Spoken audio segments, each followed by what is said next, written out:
Hello GrogHeads, I've got a unboxing video to do for you today. This is a 2-game pack actually that I received just recently from High Flying Dice Games and a gentleman named Paul Rohrbaugh. I hope I'm pronouncing your name right. 2 games in particular that I thought were really cool. When I went to his website and after hearing about it in the forums, I was impressed by some of the games that I saw. There was stuff on there that was covering subject matters that I've never seen before, and battles that I've never seen before, like the raid on Astrakhan in the Caucasus in Russia in 1942, and specifically 2 games caught my eye. Both of them solitaires. Both of them are a little bit older, but I didn't think that was a big deal because I'd never heard of these before, and I thought this would be good fodder for GrogHeads. So I reached out to him, and we've got some good stuff here. So let me see. I opened the package, but that's all I did. I didn't really look at what was underneath there.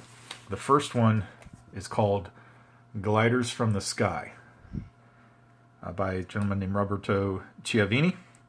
This is about the fall of Fort Ibn Email in May 10th and 11th, 1940. So that was the original German airborne attack on this so-called impregnable fortress in Belgium. So let's check out what we've got in here. We've got a plastic sleeve, and we've got some rules printed and stapled together. Now, Paul had told me he was going to send me the mounted copy of it, so that's why I thought I'd better do an unboxing, because I want to see or show you guys how cool the components are. And this is a very short manual, 5 pages long, excuse me. So it looks like this will be very easy to digest. And let's see what we have component-wise. Oh, cool. That is, whoops, upside down. That is kind of neat. I knew the fortress was shaped like a wedge, but I didn't know. I mean, I knew it was right on a canal too, but this is more detailed than I've ever seen on a map before. So we've got a turn record track. We've got unit types right there, and it's not mounted, but it's very good quality material, and I think this would be great for playing on. Let's see what else we have here. We've got mounted board. I'm going to have to cut this, but that's not a problem. I've got an X-Acto knife somewhere, which is perfect. So we've got nice, thick, pretty thick material here to work with, and not a whole lot of counters, which is fine, which is cool actually. So we've got what looks like probably Belgian forces, and then just a small smattering of German forces here. Some airstrike counters, some suppression, probably, I'm not sure, these are losses markers perhaps, reduced markers. Not sure what all this other stuff is, but it looks really cool. I mean, I kind of like the artwork, and I enjoy, actually, after doing Advanced Platoon Leader, I actually enjoy doing these myself. But having this done for me already is really nice. And I think this is probably how it comes if you splurge for the mounted version. So that's cool. And that's just a cover. Oh, cool. Okay, I didn't see that. I opened it from the back. So there's the cover to it. That is Gliders from the Sky, the Fall of Ibn Email. And again, I hope I'm pronouncing that correctly. And I can't wait to get this to the table. I'm going to do a video review of this as well, and playthrough probably too, to show you how it works. So let me put this aside for right now and go to the second one, which is St. George's Valor. This game depicts a raid by the British on a German U-boat facility. It's called the raid on, boy, I'm not good at these, Zeebrugge?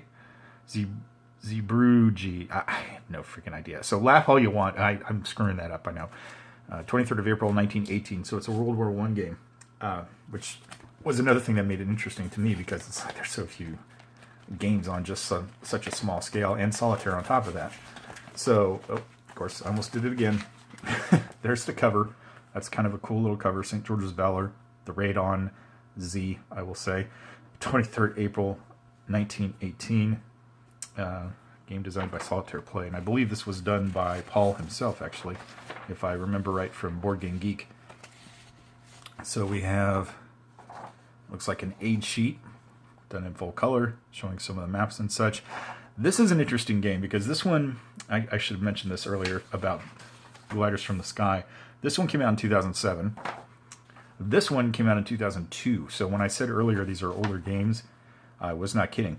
They are older, but again, they cover subjects that I've just not seen before. So I thought this is something that I should get a word out about. The game here that I'm holding, St. George's Valor, I saw some of the older pics on Board Game Geek. This game has apparently gone through a lot of iterations and has done several changes to it. I think the first map was a black and white hand-drawn map, and now we've got, wow, that is cool. I like that. Again, this is not mounted, but it is a nice quality board, and again, I'm holding it upside down. That's pretty neat. We've got it's my understanding, we got the mole here, there's a fortress over here, somewhere a battery, and there's some other batteries as well. And I've read a little bit about the game. You control the British forces coming in to do as much damage as you can. I think you land commando units as well to raid the town and some of the facilities and try to get out of Dodge without getting blown up too badly or damaged too badly, I'm assuming. But again, this looks like a fun game. And we have another mounted counter. Same deal as before. I'm going to take an X-Acto knife to this, which is perfectly cool with me. I actually kind of enjoy it. It's cathartic and relaxing to do that. Let's get a little close-up. Whoops. I just bumped the camera. Sorry about that. I've got a little close-up here. And I think that the Germans have torpedo boats. And I believe that these are the British ships here. Yeah. These are the Intrepid, Vindictive, North Star, Warwick, a couple of submarines as well.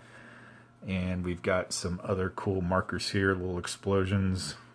Viaduct destroyed, U-boat shelter destroyed, seaplane base destroyed. So there's some things to destroy here. There's a garrison, block ship scuttled, mines and infantry units and such, commando raiders, Royal Marines. This is cool. So another neat little game with some neat components. Not very many counters, very small in scale, but again, something that I think will be easily played and quickly played. And you know, I wish I could remember what the price was of this game online, but it wasn't all that expensive even for a mounted version. And so we've got some addenda there. We've got what looks like a record sheet here. Yep, there's the Vindictive. We've got 1, 2, 3, 4, 5, 6, 7, 10 British ships, including, I believe those are the submarines.